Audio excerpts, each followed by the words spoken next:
Good evening everyone, my name is Tanishka Bhatia and आज मैं आपको कम्युनिकेशन स्किल्स स्पेशली इंग्लिश में कैसे इम्प्रूव करें ये बताने वाली हूँ।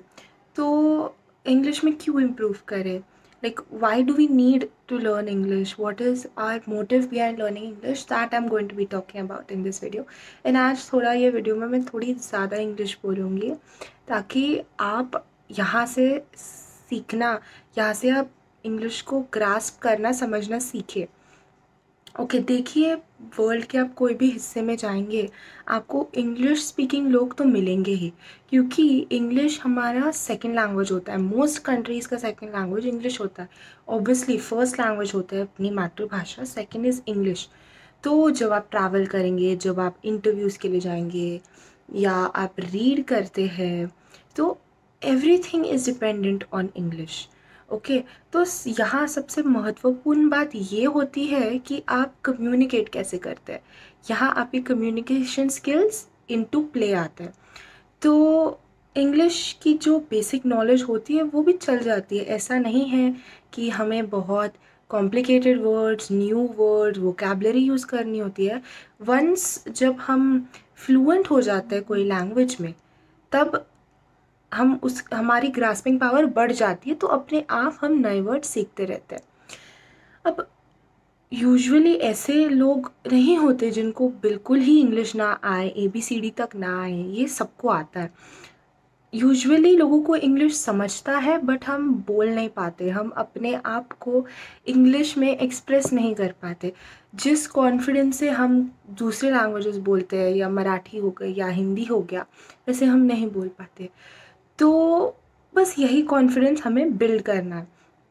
अभी मैं आपको कोई सुपरफिशियल तरीके नहीं दूंगी कि आप ग्रामर अपनी ठीक करो, या आप नए फ्रेजेस सीखो, ईडियम सीखो, या आप ये वर्ड सीखोगे तो आपकी इंग्लिश अच्छी हो जाएगी और आपका इम्प्रेशन अच्छा हो जाएगा।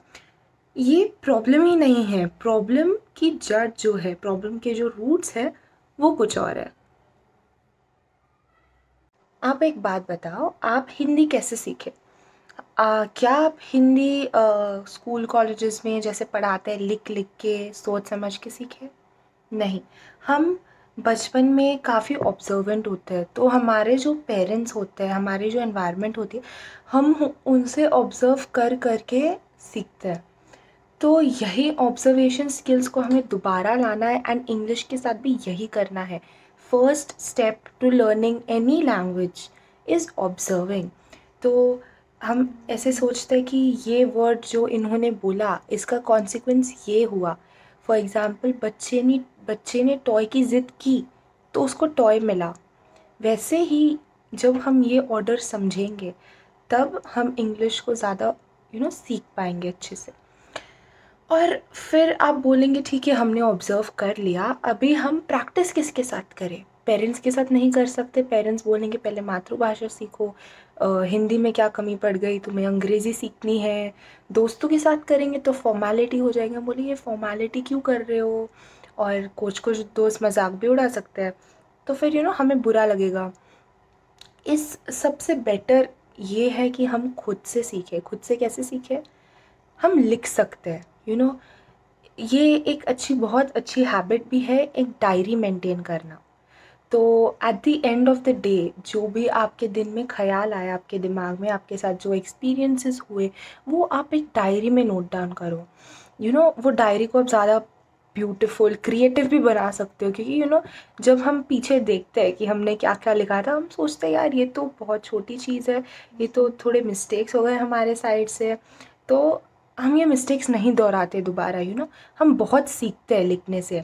धीरे धीरे हम ब्लॉग्स लिखेंगे, हम कहानियाँ लिखेंगे, हम बहुत अच्छी हैबिट इनकलकेट हो जाती है।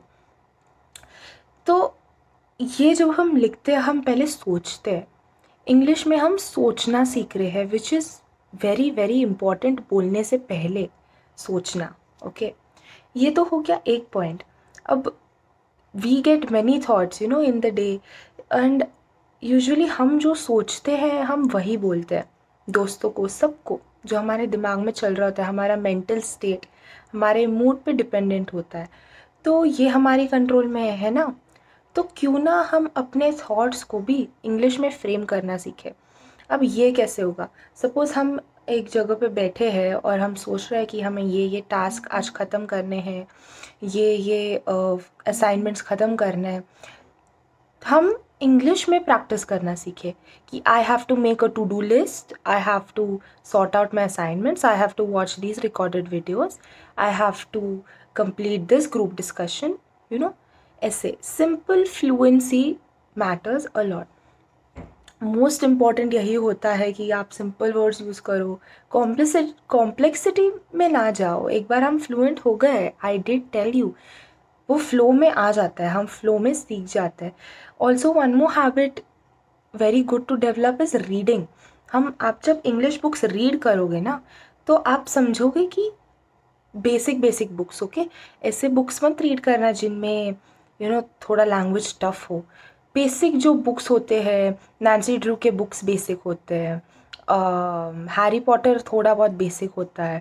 ये जो बेसिक हमारे फिक्शन नॉवेल्स होते हैं, या आप इजी मैगज़ीन्स ले लो, वोग, फेमिना, या ऑनलाइन ब्लॉग्स पढ़ लो, ट्रैवल ब्लॉग्स पसंद होंगे आपको। That all helps a lot, goes a long way. उसमें हमारा क्या होता है, नॉलेज भी डेवलप होता है। या daily affairs, news, apps download करो फ़ोन्स में, okay. Reading is a very good habit. तो रीडिंग से लैंग्वेजेस बहुत डेवलप होती है। ऑल्सो आप गलतियाँ करोगे, ऐसा नहीं है कि आप गलतियाँ नहीं करोगे, बट वो इम्पॉर्टेंट नहीं है, ओके, कि आपने कितनी गलतियाँ की, आप कितना एम्बैरेस हुए, दैट इज़ नॉट इम्पॉर्टेंट। आप कभी नोटिस करना, जब आप एक फ़ॉरेनर से बात कर रहे होते हो, वो फ़ॉरेनर आपकी लैंग्वेज को कभी करेक्ट नहीं करेगा। क्यों? क्योंकि वो समझना चाह रहे हैं कि आप उनसे बोलना क्या चाह रहे हो। वो ये नहीं देख रहे कि आप अपने सेंटेंसेस कैसे फ्रेम कर रहे हो। That is really not important. आपकी बात सामने वाले को समझे, that is our motive, okay. So judgement से डरो मत कि ये यार मुझे जज करेगा, मैं बात करूँगी तो। ऐसे थॉट्स आते हैं नई लैंग्वेज बोलने पे, मुझे पता है, बट इससे डरना नहीं चाहिए। वेदर हम सक्सीड हो या हम फेल हो, we have to keep practising, reading and improving, okay. So thank you very much, I will take your leave, good night.